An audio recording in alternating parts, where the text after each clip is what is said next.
Well, first thing I wanted to do was trim this tree back so I can quit ducking. Yeah,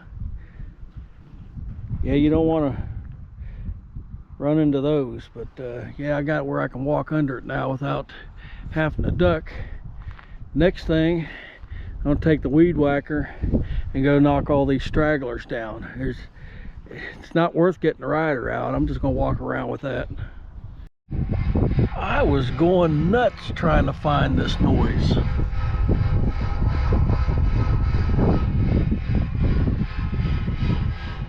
Sorry about the sun, but I was looking all over the inside of the shop trying to figure out what was making that noise.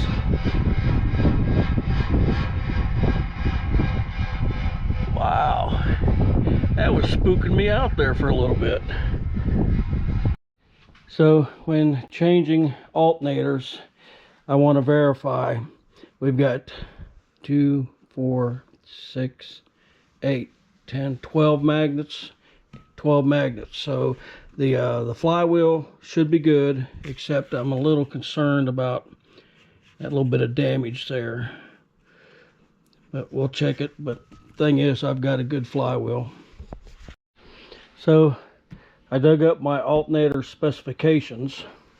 This guy is known as a DC only. So technically it would have a diode in there. So yeah, this might be AC only, but it shows a diode, which isn't hard to put in line. So that's a DC only. There's the part numbers. This one is known as a dual circuit rectified or regulated. And you can see it's got an inline diode, and then the other side is AC. The specifications on this is in the book. And then the one we're going to go with is this. It's actually a 5 amp alternator, because the way the regulator is going to be set up, if it's a 9 amp, it would have this type of diode.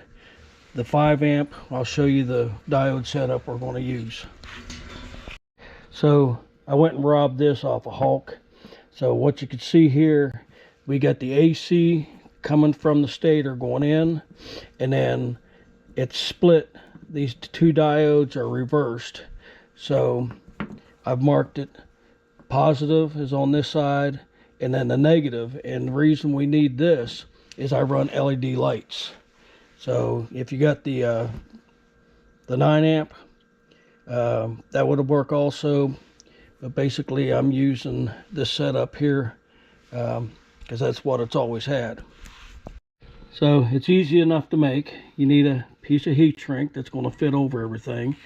And I've got these diodes. You can order them. They're 10 amp. So technically, it's going to be 5 and 5. Okay. You need the end connectors and fittings. And basically you just put this together, and yeah, this will be a spare if I need it. So yeah, I thought I'd cover, now that I have one of these, I've never saw one before other than in the manual. And the other nice thing is I needed 2 more of these screws, and we have them. And I'm going to replace this end with a good one. So other than that, this is what's going back on that engine. I need to get in the freezer now. Well, I'm sort of at a stopping point today. So what I did was I got everything sealed up. Plugs are back in it. I've got gaskets under here. The pulse, a valve stem cap works really good for sealing that up. So technically all I want to do is pressure wash it. I've got the exhaust sealed up. So yeah, we're just gonna maybe spray some brake clean on it and then just pressure wash it off.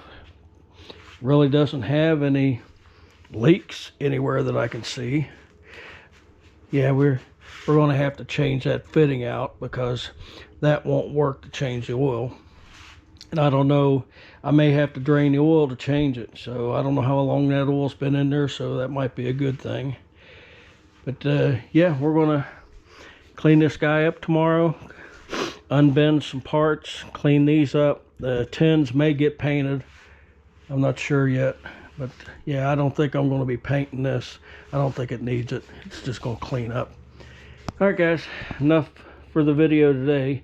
I will have to tap these holes, but I want to put screws in there for now and block all these up.